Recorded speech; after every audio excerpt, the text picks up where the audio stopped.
कभी यह सोचा है कि कोई देश दुनिया की सबसे बड़ी ताकत बनता कैसे है? आज हम इसी सवाल का जवाब ढूंढेंगे और बात करेंगे संयुक्त राज्य अमेरिका की। ये एक ऐसी कहानी है जिसने सिर्फ एक देश को ही नहीं बल्कि पूरी दुनिया को एक नया आकार दिया। तो आखिर क्या है वो फॉर्मूला जो किसी देश को सुपर पावर बना देता है? क्या ये सिर्फ जमीन या सेना की बात है या फिर इसके पीछे कुछ और भी है? चलिए उन खास पलों पर नजर डालते हैं जिन्होंने अमेरिका को इस मुकाम तक पहुंचाया। अमेरिका के लिए ये सारी कहानी घर से ही शुरू हुई। दुनिया के मंच पर आने से पहले उसे अपने ही आंगन को मजबूत करना था। तो देखते हैं कि ये नींव आखिर रखी कैसे गई। इस नींव के आप कह सकते हैं दो बड़े हिस्से थे। पहला, जमीन का विस्तार, और बहुत बड़ा विस्तार, और फिर उस जमीन को एक इंडस्ट्रियल इंजन में बदलना। ये एक धीमी लेकिन बहुत ताकतवर प्रक्रिया थी। कहानी का पहला बड़ा टर्निंग पॉइंट आया 1803 में लुइजियाना परचेज। यह सिर्फ एक जमीन का सौदा नहीं था, इसने तो एक ही झटके में देश का आकार दोगुना कर दिया। जरा सोचिए, रातों रात किसी देश का नक्शा डबल हो जाए। यह एक ऐसा कदम था जिसने भविष्य के विकास के लिए जमीन तैयार कर दी। लेकिन सिर्फ खाली जमीन से क्या होता है? असली जादू तो तब हुआ जब 19वीं सदी के अंत में इंडस्ट्रियल रेवोल्यूशन आया।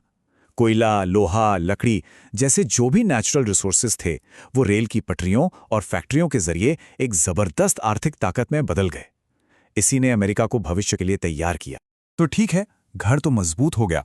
अब दुनिया को दिखाने का समय था। अमेरिका अब अपनी सीमाओं से बाहर निकलकर ग्लोबल स्टेज पर कदम रखने के लिए तैयार था। और वो मौका आया 1898 में। स्पेनिश अमेरिकन वॉर सिर्फ एक लड़ाई नहीं थी, ये दुनिया के लिए एक तरह का ऐलान था कि एक नई ग्लोबल पावर मैदान में आ चुकी है। इस जंग के बाद दुनिया का नक्शा थोड़ा सा बदल गया। प्यूर्टो रिको, ग्वाम और फिलीपींस ये सब अमेरिकी कंट्रोल में आ गए। और ये सिर्फ जमीन हासिल करना नहीं था, ये दुनिया के दो सबसे जरूरी महासागरों में अमेरिकी असर को फैलाने की एक सोची समझी रणनीति थी। दो विश्व युद्धों ने तो जैसे इस बदलाव को रॉकेट की रफ्तार दे दी।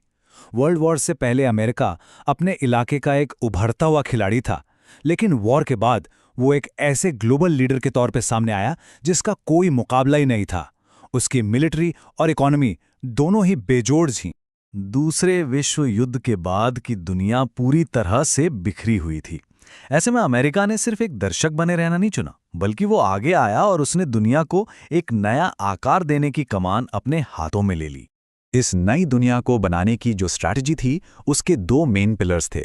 पहला, मार्शल प्लान, जिसने युद्ध में तबाह हो चुकी यूरोप को फिर से अपने पैरों पर खड़ा किया, और दूसरा, नेटो, जिसने एक बहुत ही ताकतवर मिलिट्री अलायंस बनाया। लेकिन ये सिर्फ मदद करने की बात नहीं थी, ये एक सोची समझी बहुत ही स्मार्ट चाल थी।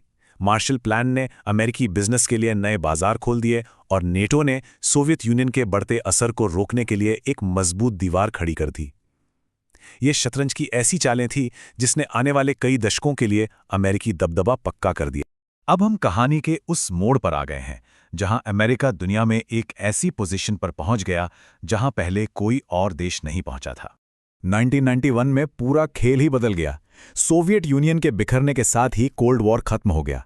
अमेरिका का जो सबसे बड़ा कॉम्पिटिटर था वो मैदान से ही बाहर हो गया, और नतीजा, अमेरिका दुनिया की इकलौती सुपर पावर बनकर अकेला खड़ा था। तो ये जो शब्द है सुपर पावर, इसका असल में मतलब क्या होता है? इसका मतलब है इतना ताकतवर होना कि अपनी इकोनॉमी, अपनी मिलिट्री और अपनी टेक्नोलॉजी के दम पर दुनिया के किसी भी कोने में होने वाली घटना पर असर डाला जा सके। समझिए, आप ग्लोबल चेस बोर्ड के सबसे ताकतवर खिलाड़ी। तो इस पूरी कहानी के हिसाब से अमेरिकी ताकत इन तीन पिलर्स पर खड़ी है।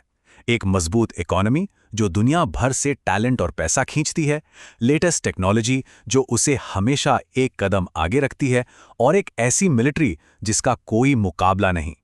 ये तीनों चीजें मिलकर ही उसे ग्लोबल स्टेज पर अपनी जगह बनाए रखने में मदद करती हैं। और यहीं आकर एक बड़ा सवाल खड़ा होता है।